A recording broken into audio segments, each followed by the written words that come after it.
Ha ha ha ha ha ha. Ho ho ho ho ho. Okay,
Hi everyone. So our next interview today is with one of China's very own violin prodigies, Sophia Chan.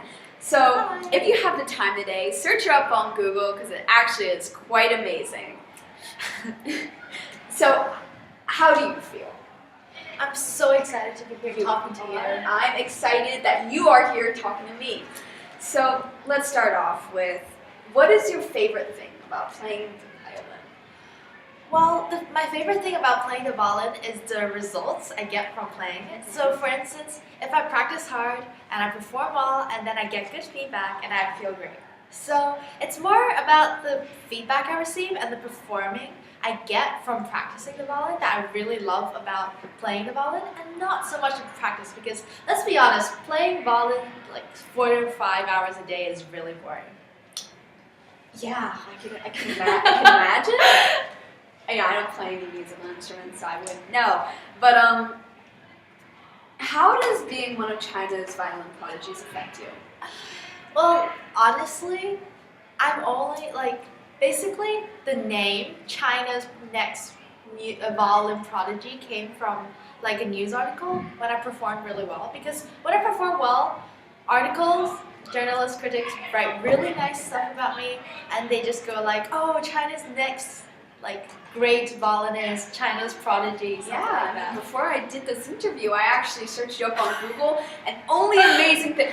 Oh, amazing 4-year-old. Oh, tremendous talent. It's great, honestly. Sometimes I'm just gonna look at and watch all your videos because it's great, honestly. So, how does this affect your day-to-day life, your school life, your social life, etc., etc.? Well, it doesn't really affect my school life because I can still come to school. And when I perform, I generally performing times are more in the holidays and like weekends, or they're usually in the evening, so they don't really affect me going to school or my grades because I tend to work well in like really random places. But for me, it really affected my social life because since I was pretty much busy after school, or whenever I didn't have anything going on, I would just be catching up on some homework I missed. So generally, I wouldn't be able to hang out with my friends outside of school. So I guess that's the only downside. Yeah. Sorry, can I just ask 2 sub-questions? How long have you been playing for? Well, I've been playing since I was 4, but I wasn't really serious about it until I was a bit older, like 7 or 8 maybe. Well, it was sort of like a hobby when I was younger, but then later on, a lot of people asked me to. And another last question, sub-question. What is the coolest concert you've played at? So like a highlight? Yeah, a highlight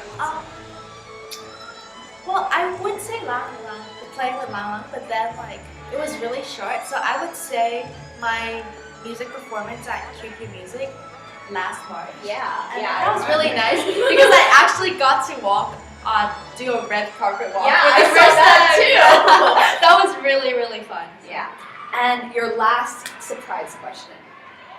Are you ready? Yeah. I would say drum roll, but we don't have one, so. All right, you got this. Also a drummer. All right. Which Disney villain do you sympathize with most? That's a very difficult question. That's a difficult question. Disney, they make it really like clear cut about like villains and like heroines. So like it's really obvious, and they give all the good qualities to the princesses and like the bad qualities to them. But I really admire quite a few of the Disney princesses. Yeah. So who do you admire most? Mulan. I love Mulan, and she's Chinese too. So Yeah. So that's a yeah, plus. it's great. So thank you for joining us here. We've had a lot of fun. I know, right? Yes. No, it's great. Thank you.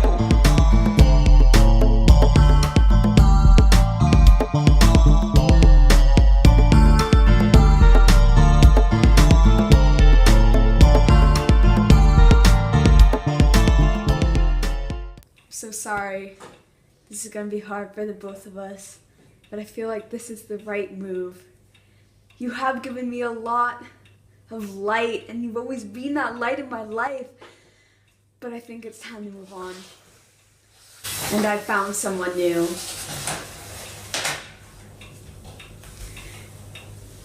It's called Macintosh.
Impact Club is a club that will raise funds for both local charities and a charity called Christina Noble Children's Foundation.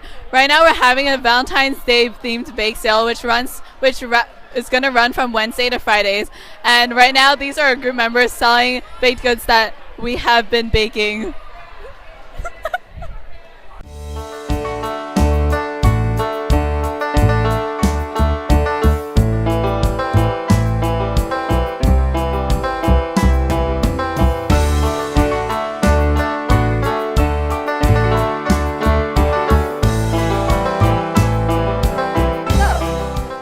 Customize your school uniform without breaking the school uniform rules is, girls, tuck those shirts in. You know, you have a little bit of a flare sticking out. You know, it's very nice. It looks good around the back. It's something that is very popular. It runs in the fashion thing. Yeah, give us a twist. My model here prefers to remain anonymous, but she agrees that the style is incredibly fashionable. So, see you with those tucked shirts in, girls. The second way to customize your school uniform without actually breaking the school uniform rules is, boys, roll up those sleeves. Look, yeah, it looks good, it's fashionable, and he likes it. You like it, don't you? Yes, I like it. All right, good. See? Awesome. See you with those rolled up sleeves, boys. All right.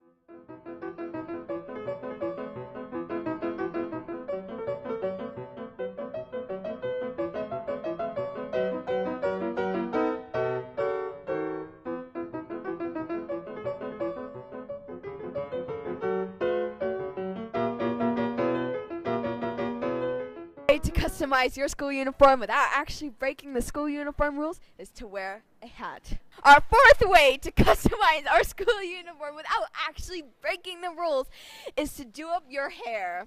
So technically any hairstyle is acceptable as long as your long hair is tied up. So girls, you know, funky style right up there, and boys, gel it up as much as you possibly can, as our lovely model here has done. What do you think of your gelled hair? I don't think it's school regulation, to be honest.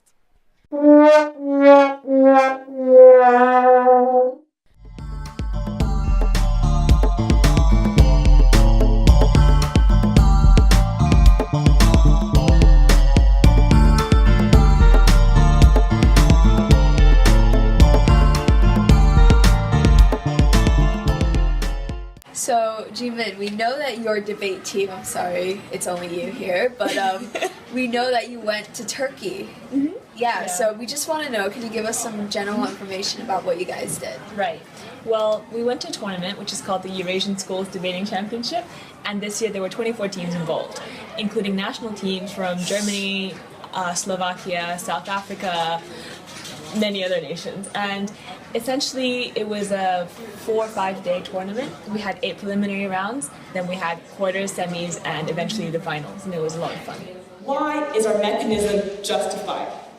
We tell you that corporations are inherently guilty for disadvantaging women in the workplace. We tell you that from the point in which they are recruited, there's a process called anchoring, in which the person recruiting sets a base level of wage that the person they're talking to can expect. And we see that it is entrenched in policy that women, in fact, earn less than men. So when a woman enters this job recruitment process and she is told you are worth this number, she cannot ask for more. So the company is explicitly manipulating her to ask for less than she is worth when compared to men, because they in fact do the same job. Yeah, and what did you enjoy most about this experience? Right, well there are 2 ways I can answer this. Debate-wise, it was great getting experience, especially debating against national teams, and especially in Hong Kong, in the debate circuit you have people who are very stylistically similar, but when you're debating against people from South Africa, for example, they debate in a very different way, so it was very nice to learn from those experiences.